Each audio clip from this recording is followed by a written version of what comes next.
It's only been 4 short months since Camila Cabello left Fifth Harmony, and the girl's already got some new bling for her solo career.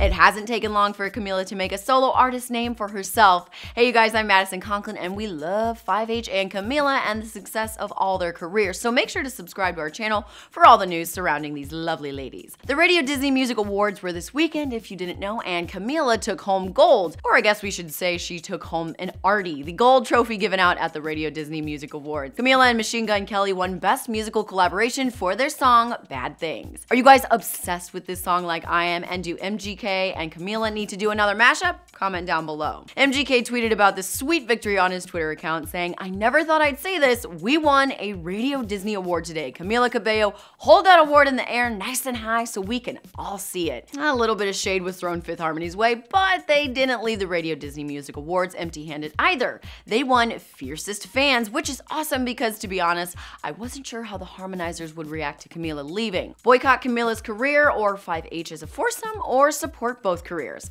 Camila thanked her fans, which she calls Camilizers or Camilaizers on Twitter. "I love you guys so much. Thank you so much for voting for Bad Things. We won an RDMA." It's a great song and a well-deserved award. What's been your favorite Camila Cabello song since her departure from Fifth Harmony?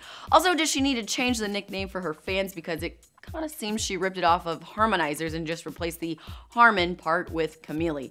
Sound off in the comments down below. For more entertainment news, click the boxes and of course subscribe to Hollyscoop.